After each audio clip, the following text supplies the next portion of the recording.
Doctor Yunus উনি পরোক্ষভাবে সাবধান করেছেন ভারতকে।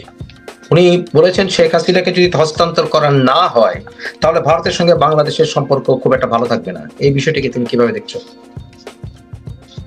আমরা মনে করি যে প্রথম এই সরকারের তো জনগণের কাছে কোনো ভিত্তি নেই এবং আন্তর্জাতিকভাবেও এই সরকারের কোনো গ্রহণযোগ্যতা থাকবে বলে আমরা মনে করি না। কারণ স্বাভাবিকভাবেই এই চিফ অ্যাডভাইজার পদ কে নির্বাচিত করেছে, পার্লামেন্ট নির্বাচিত করেছে কিনা, সাংবিধানিক বৈধতা আছে কিনা, এই বৈধতার প্রশ্নটি তো আইনগত ভাবেও যদি বলি, আন্তর্জাতিক রাজনীতির দৃষ্টিকোণ থেকে যদি বলি, ডিপ্লোমেসির জায়গা থেকে যদি বলি, তো এই সরকার তো সবসময় বৈধতা নিয়ে তো সরকারের মধ্যেই রয়েছে, যেটি কোনো দিক থেকে আসলে আপনাকে এই সরকারকে বৈধ বলার কোনো সুযোগ নেই। তো সে কারণে তো এই সরকারের পায়ের নিচে তো মাটি স্বাভাবিকভাবেই নেই, যে কারণেই তারা কিন্তু আজকে এবং একটি রাষ্ট্র পরিচালনা করার ক্ষেত্রে যে ধরনের আন্তর্জাতিক কূটনীতির আশ্রয়ের প্রয়োজন হয় সেটিও কিন্তু নেই। সেটিও কিন্তু এই সরকারের সেই দক্ষতা, সেই প্রজ্ঞা, সেই বিবেচনাবোধ কোনো কিছু কিন্তু নেই। তো স্বাভাবিকভাবেই এক ধরনের ব্যানানা রিপাবলিক তৈরি করেছে, তারা এক ধরনের পাপেট গভর্নমেন্টের মতো দায়িত্ব পালন করছে এবং ষড়যন্ত্র, দেশি ষড়যন্ত্রের আশ্রয় নিয়েছে বিভিন্ন ধরনের তারা যাদের সঙ্গে সম্পৃক্ত রয়েছে তাদের সহযোগিতা তারা নিয়েছে এবং এটির মাধ্যমে তারা এক ধরনের ক্ষমতা জবরদখল করে রয়েছে। এবং তারা জানে যে তাদের দেশীয় গ্রহণযোগ্যতা নেই, তারা জানে যে তাদের আন্তর্জাতিক গ্রহণযোগ্যতা নেই এবং সেটি জানে বলেই তারা অনেক আগে থেকে এই ধরনের বিভ্রান্তিমূলক অবস্থা করার চেষ্টা করছে। দল অবশ্যই ঘুরে দাঁড়াবে এবং সবাই দায়িত্বশীল ভূমিকা পালন করবে বলে মনে করি। আচ্ছা, এখন আরেকটি বিষয়, তুমি যখন এলে যে সামনে আরো থ্রেট আসছে, যেমন গতকাল মাহফুজ আলমের একটি স্ট্যাটাস আমার দৃষ্টি আকর্ষণ করেছে, যেখানে সে পরোক্ষভাবে গৃহযুদ্ধের হুমকি দিয়েছে। এই বিষয়টাকে তুমি কিভাবে দেখছো, কেন সে দিচ্ছে বলে মনে করো? এই কোটা সংস্কার ইস্যুকে কেন্দ্র করে এই লাশের রাজনীতি, এই ধরনের গৃহযুদ্ধের বাস্তবতা, এই ধরনের সুযোগ সন্ধানী প্রচেষ্টা, এটি কিন্তু আমরা দেখতে পাচ্ছি, এটি নতুন কিছু নয়। যখন এই আন্দোলন চলাকালীন সময়, কারণ বাংলাদেশে আইনগতভাবে 11 জুলাইয়ের পর থেকে বাংলাদেশে কোনো কোটা কার্যকর ছিল না। 12 জুলাই যে পরীক্ষা দিয়েছে, 12 জুলাই যে পরীক্ষার বিজ্ঞপ্তিতে এসেছে, সেখানেও বাংলাদেশে 1% কোটাও ছিল না। এটি হচ্ছে বাংলাদেশের বাস্তবতা।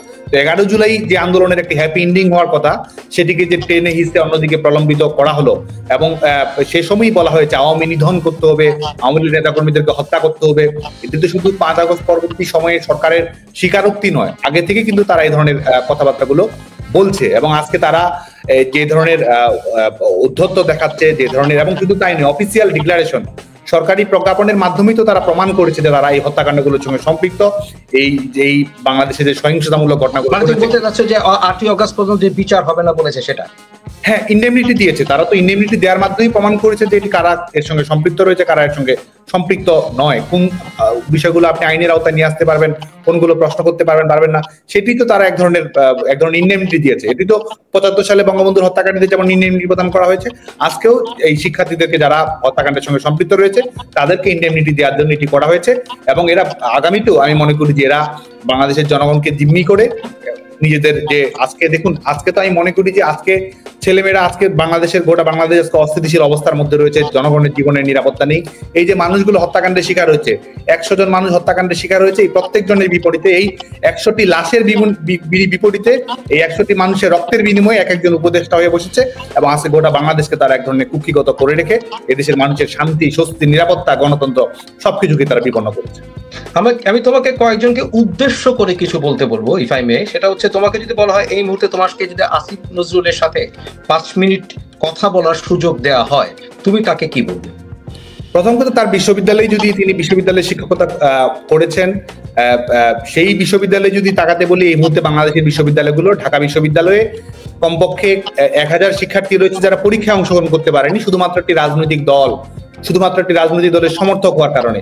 2000-এর মতো অধিক শিক্ষার্থী রয়েছে যারা নিয়মিত শিক্ষা কার্যক্রম পরিচালনা করতে পারছে না। শুধু তাই নয়, ঢাকা বিশ্ববিদ্যালয়ে ইতিহাসে এটি কখনো ঘটেনি, বাংলাদেশের ইতিহাসে কখনো ঘটেনি, স্বাধীনতা পূর্ববর্তী সময় ঘটেনি, যেখানে কয়েক শতাধিক শিক্ষক নিয়মিত শিক্ষা কার্যক্রমে, তাদের ক্লাস পঠন পাঠন হোক, জ্ঞান গবেষণা হোক, কোনো ধরনের কার্যক্রমে তারা অংশগ্রহণ করতে পারছে না। এবং শুধু তাই নয়, আজকে তো আমরা দেখেছি যে ধরনের দ্বিচারিতাগুলো আমরা দেখেছি, যে বিভিন্ন ইস্যুতে যে ধরনের অবস্থানগুলো তারা গ্রহণ করেছিল। এই বিচার বিভাগে আপনি প্রধান বিচারপতিকে কিভাবে অপসারণ করা হলো, 23 জন বিচারপতিকে কিভাবে নিয়োগ করা হলো, এবং তারাই সবসময় কিন্তু বলেছে যে বিচারপতি নিয়োগে আইন থাকা উচিত, এই ধরনের কথাগুলো কিন্তু তারা সবসময় বলেছে।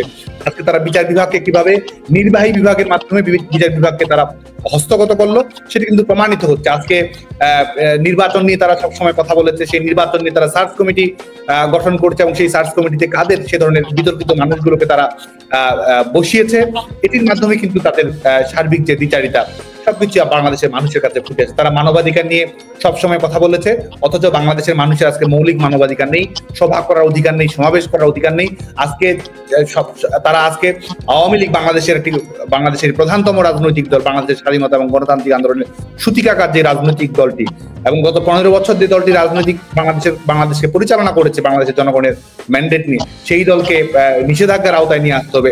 ছাত্রলীগকে নিষেধাজ্ঞার আওতায় নিয়ে এসেছে, এবং তারা আজকে গণতন্ত্রের সবসময় যে গণতন্ত্রের কথাগুলো বলতো, আমরা মনে করি যে তারা যে কথাগুলো বলেছে এর মধ্যে, এবং এই ভারত ইস্যুতে হোক, সাম্প্রদায়িকতার ইস্যুতে হোক, প্রত্যেকটি ক্ষেত্রেই তারা যা বলেছে এবং আজকে যা করছে, এটির মাধ্যমে তাদের মুখোশ বাংলাদেশের মানুষের কাছে উন্মোচিত হয়ে গেছে বলে মনে করি।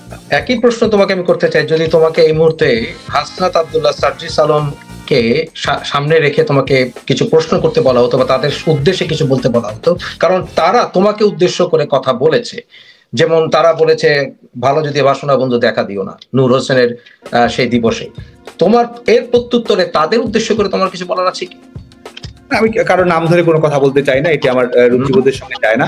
তারপরে আমি যদি বলি, সেটি হচ্ছে যে আমাদের এই বিশেষ করে আজকে আমার নিজের তো বলার প্রয়োজন নেই। আজকে দেখুন, তারা ছাত্রলীগের প্রশস্তি করার জন্য, ছাত্রলীগের কর্মীদের দৃষ্টি আকর্ষণ করার জন্য, বা ছাত্রলীগের রাজনীতির সঙ্গে নিজেকে মিলিয়ে দেখে একটু গর্ব অনুভব করার জন্য কত কিছুই না করেছে। সেটা তো সামাজিক যোগাযোগ মাধ্যমে হোক, তাদের কর্মকাণ্ডের মাধ্যমে হোক, সেটি প্রমাণিত। আজকে তারা এই ধরনের কথাবার্তা বলছে, বাংলাদেশ ছাত্রলীগের উপর নিষেধাজ্ঞার বিষয়ে, সার্বিক বিষয়ে বাংলাদেশের বিভিন্ন প্রেক্ষাপট নিয়ে তারা যে ধরনের পরিবেশ পরিস্থিতি তৈরি করছে, এটি আমরা যেটি বলতে চাই, এই ধরনের ফ্যাসিস্টের লাঠিয়াল বাহিনীর ভূমিকা পালন করা, কিংবা আরো যদি অন্যভাবে বলি, এই যে পরিবেশ পরিস্থিতি তৈরি হয়েছে, এখান থেকে নিজের সুযোগ সুবিধা হস্তগত করা, এটি তাদের মৌলিক।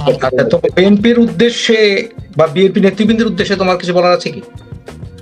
আমি তো স্বাভাবিকভাবেই ছাত্র রাজনীতির পরিধির মধ্যে নিজেকে, যেহেতু সাংগঠনিক দায়িত্বে রয়েছে, সেটির মধ্যে সীমাবদ্ধ রাখতে চাই। কিন্তু আমি মনে করি যে বাংলাদেশের গণতন্ত্র পুনরুদ্ধারের প্রশ্নে, জনগণের নির্বাচিত নেতৃত্ব নিশ্চিত করার প্রশ্নে যে বৃহত্তর ঐক্যমত্য তৈরি করা প্রয়োজন, সেটি অবশ্যই ধাপে ধাপে তৈরি হবে।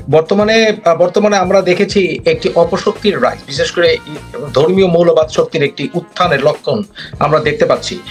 এর কারণ হিসেবে গণতান্ত্রিক প্রক্রিয়া বিভিন্ন ক্ষেত্রে গত 15 বছরে ফেইলার হয়েছে বা বিফল হয়েছে আওয়ামী লীগ সরকার বলে অনেকেই মনে করেন, এবং অনেকেই মনে করেন যে বিএনপির উপরে খড়গ নামিয়ে আনা হয়েছিল। এই বিষয়গুলো বর্তমানে এই মৌলবাদী শক্তি উত্থানের একটি কারণ বলে অনেকেই মনে করে। তুমি সেই বিষয়টাকে কিভাবে দেখো? আমি যেটি মনে করি সেটি, এবং যেটির ব্যাপারে আন্তর্জাতিকভাবেও জাতীয়ভাবে অনেক ক্ষেত্রে মতৈক্য রয়েছে, সেটি হচ্ছে যে শেখ হাসিনা সরকার সাফল্যের সঙ্গে, বিশেষ করে সন্ত্রাসবাদ, মৌলবাদী সন্ত্রাস, এই বিষয়গুলো আমরা মোকাবেলা করতে পেরেছি। হলিয়াটিজানের ঘটনার পরবর্তী সময় কিংবা গোটা বিশ্বব্যাপী যে ধরনের মৌলবাদী সন্ত্রাস নতুন করে মাথাচাড়া ছিল, রাষ্ট্রীয়ভাবে প্রতিক্রিয়াশীল রাজনীতি চাপিয়ে দেওয়ার যে বাস্তবতা তৈরি হচ্ছিল, আমরা মনে করি যে বৈশ্বিকভাবে আমরা বাংলাদেশ সন্ত্রাসবাদ মোকাবেলা করার ক্ষেত্রে একটি সাফল্য অর্জন করেছিল, এবং পৃথিবীর অন্যান্য দেশের বাস্তবতা যদি আমরা দেখি, যে গোটা পৃথিবীর সামনে বাংলাদেশ একটি উদাহরণ তৈরি করছিল যে বিশেষ করে ধর্মীয় সন্ত্রাসকে আমরা কিভাবে মোকাবেলা করতে পারি। আর যেটি আপনি বলছেন সেটি হচ্ছে যে আমি মনে করি বাংলাদেশে তো স্বাভাবিকভাবেই এই পশ্চাৎপদ রাজনীতি, মৌলবাদী রাজনীতি, সাম্প্রদায়িক রাজনীতিকে পৃষ্ঠপোষকতা দেওয়া, সেটি পলিটিক্যাল শেল্টার হোক, নানাভাবে হোক, সেটি তো ঘটছে। এবং এটির পেছনে শুধুমাত্র রাজনীতি নয়, আমাদের যে সাংস্কৃতিক দিক রয়েছে, সাংস্কৃতিক সক্রিয়তা বা সাংস্কৃতিক আন্দোলনটি কতটুকু জোরদার, এই প্রশ্নগুলো আসলে জড়িত রয়েছে। সার্বিকভাবে আমাদের সামাজিক এবং রাজনৈতিক কিছু দুর্বলতা বিচ্যুতি রয়েছে, সেটি আমি স্বীকার করব। তাহলে কি আওয়ামী লীগের গত 15 বছরে আওয়ামী লীগের সরি বলার কি কোনো কারণ আছে? দেখুন, এটি আমি ছাত্র বাংলাদেশ আওয়ামী লীগ আমরা মনে করি যে একজন তরুণ হিসেবে যদি আমরা মনে করতে চাই, সন্ত্রাসবাদ নিরসনে বাংলাদেশ আওয়ামী লীগ সাফল্যের পরিচয় দিয়েছে। তরুণদের স্বপ্ন পূরণ করার ক্ষেত্রে সেটি কর্মসংস্থান হোক, সেটি সফলতা বিফলতা কিছু কি আওয়ামী লীগ বলবে? ছাত্রলীগ কি বলবে যে তাদের বিফলতা 15 বছরে আছে? একটি রাজনৈতিক দল, পৃথিবীর সকল রাজনৈতিক দল যারা জনগণের ম্যান্ডেটের মাধ্যমে ক্ষমতায় আসীন হয়, কাউকে তো 100% বলার সুযোগ নেই। তো স্বাভাবিকভাবেই একটি রাজনৈতিক দলের অধিকাংশ সাফল্য নিয়েই কিন্তু জনগণের ম্যান্ডেটের ভিত্তিতে নির্বাচিত হয়ে আসে। বাংলাদেশ আওয়ামী লীগ রাষ্ট্র পরিচালনার ক্ষেত্রে একজন তরুণ হিসেবে আমি যেটি মনে করি, রাষ্ট্র পরিচালনার ক্ষেত্রে বাংলাদেশের মানুষের সেটি অর্থনৈতিক প্রবৃদ্ধি হোক, সেটি অবকাঠামোগত উন্নয়ন হোক, এবং একই সঙ্গে অর্থনৈতিক স্থিতিশীলতা তৈরি করা হোক এবং বাংলাদেশের জনগণের জীবন মানে অভাবনীয় পরিবর্তন নিয়ে আসা হোক, বাংলাদেশের মানুষের সেটি যে বিভিন্ন সূচক যেটির মাধ্যমে এমডিজি এসডিজি সূচকগুলো রয়েছে প্রত্যেকটিতে বাংলাদেশ আওয়ামী লীগ সাফল্যের পরিচয় দিয়েছে এবং এমডিজি এসডিজি সূচকগুলো পূরণ করার ক্ষেত্রে গোটা পৃথিবীতেই কিন্তু গণতান্ত্রিক বিশ্বের একমাত্র নেতা ছিলেন শেখ হাসিনা, যিনি এমডিজি এসডিজির সকল সূচকগুলো সেটা আমি শুনেছি, কিন্তু কথা হচ্ছে কোন বিফলতা বা যার জন্য আওয়ামী লীগের সরি বলা উচিত এমন কিছু কি আছে বলে তুমি মনে করো?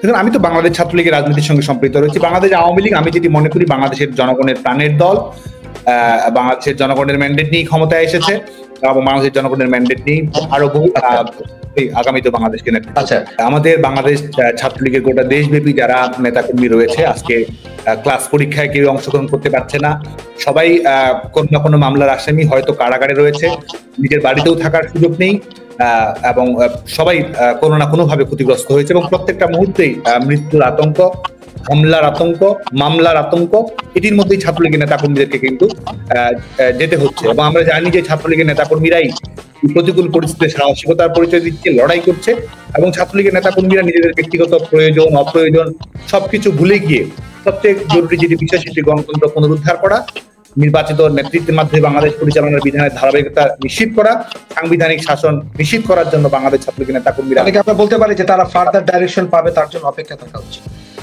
না, বাংলাদেশ ছাত্রলীগের নেতাকর্মী কিন্তু কারো অপেক্ষায় থাকেনি। বাংলাদেশ ছাত্রলীগের সাংগঠনিক কাঠামো কিংবা কোনো কিছু বলবে সেটি নয়। যখন থেকেই এই 5ই আগস্ট পরবর্তী সময়ের পর থেকেই ছাত্রলীগের নেতাকর্মীরা কিন্তু রুখে দাঁড়িয়েছে, সংগ্রাম করেছে, ঐক্যবদ্ধ হয়েছে। জেলের ভিতরে কেউ জয় বাংলা স্লোগান দিয়েছে, পরীক্ষা কেন্দ্র থেকে ছেলে মেয়েদের নিয়ে গেছে, সেখানেও তারা প্রতিবাদ করেছে। এখনো তারা কখনো আইন শৃঙ্খলা রক্ষাকারী বাহিনী প্রশাসন লেলিয়ে দিচ্ছে, কখনো তারা নিজেদের ভাড়াটা যে লাঠিয়াল বাহিনী রয়েছে তাদেরকে তারা লেলিয়ে দিচ্ছে, বাড়িতে হামলা চালাচ্ছে এবং সরাসরি তারা সামাজিক যোগাযোগ মাধ্যমে ঘোষণা দিয়ে হত্যা করার হুমকি দিচ্ছে। ছাত্রলীগের নেতাকর্মীরা কিন্তু তাদের মৃত্যুর পরোয়ানাকে ছাত্রলীগের কর্মীরা পরোয়া করেনি। আমাদের ভুল রয়েছে, আমাদের ব্যর্থতা রয়েছে, নেতৃত্বের সীমাবদ্ধতা রয়েছে, কিন্তু ছাত্রলীগের কর্মীরা এই দেশকে ভালোবেসে, গণতন্ত্রকে ভালোবেসে, দেশরত্ন শেখ হাসিনাকে ভালোবেসে, বঙ্গবন্ধুর অঙ্গীকারকে স্মরণ করে ছাত্রলীগের নেতাকর্মীরা কিন্তু সংগঠনের পতাকাকে সবসময় ঊর্ধ্বে তুলে রেখেছে এবং দেশকে ভালোবেসে তারা গণতন্ত্র সংগ্রাম সফল করবে বলে মনে করি। আমরা বিভিন্ন সময় শেখ হাসিনার বিভিন্ন অডিও ফাঁস হতে দেখছি, এটা কি ফাঁস হচ্ছে নাকি প্রচার করছে নাকি এখানে আর্টিফিশিয়াল ইন্টেলিজেন্সের কোনো ব্যাপার আছে? অনেক রকমের কথা এখানে আসছে, যেমন ট্রাম্পের ইস্যুতে এসছে। সবকিছু মিলে এই ঘটনাগুলো কি ঘটছে? What do you think? এখন প্রথম কথা হচ্ছে যে কিছুর ব্যাপারে বাংলাদেশ আওয়ামী লীগের পক্ষ থেকে বিবৃতি দেওয়া হয়েছে, সেখানে কিন্তু বিষয়টি খোলাসা করা হয়েছে। আচ্ছা, আরেকটি বিষয় হচ্ছে সর্বশেষে যে বর্তমানে বাংলাদেশের রাজনীতি যেদিকে যাচ্ছে, যেদিকে এগুচ্ছে, বিভিন্ন রাজনৈতিক দলের কর্মীরা ঐক্যবদ্ধভাবে অনেক ক্ষেত্রে তারা দেখা যাচ্ছে তারা নিজেদের ভিতরে গন্ডগোল হচ্ছে। যেমন আমরা ছাত্র দলের বিভিন্ন সংগঠনের ভিতরে আভ্যন্তরীণ আমরা মারামারি দেখতে পাচ্ছি, বিভিন্ন জায়গায় চাঁদাবাজিও হচ্ছে বিভিন্ন জায়গায়, এটাও সত্য। তবে বিভিন্ন বিষয় উঠে আসছে, যেমন সিন্ডিকেটের কথা আসছে, যে বর্তমান দ্রব্যমূল্যের বৃদ্ধির অনেক কারণ হচ্ছে যে এখানে আওয়ামী লীগের একটা সিন্ডিকেট আসলে এখনো বসে আছে। তুমি কি মনে করো যেখানে আওয়ামী লীগরা বলছেন একদিকে যে তারা নিজের আক্রমণের মুখে আছেন, সেখানে তারা এখনো সিন্ডিকেট পরিচালনা করেন কোনোভাবে?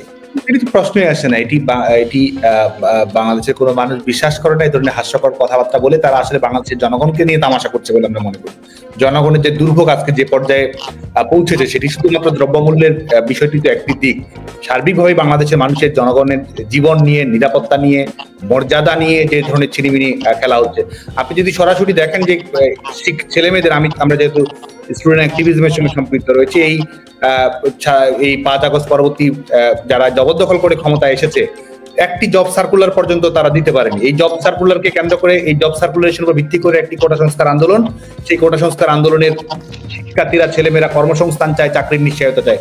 সরকারি চাকরির কোনো সুযোগ তারা নেই, বরং এর আগে সরকারি চাকরিতে অংশগ্রহণের যে সুযোগ বাংলাদেশের ছেলে মেয়েদের ছিল, আজকে সেই সুযোগটি কিন্তু সীমিত করা হয়েছে।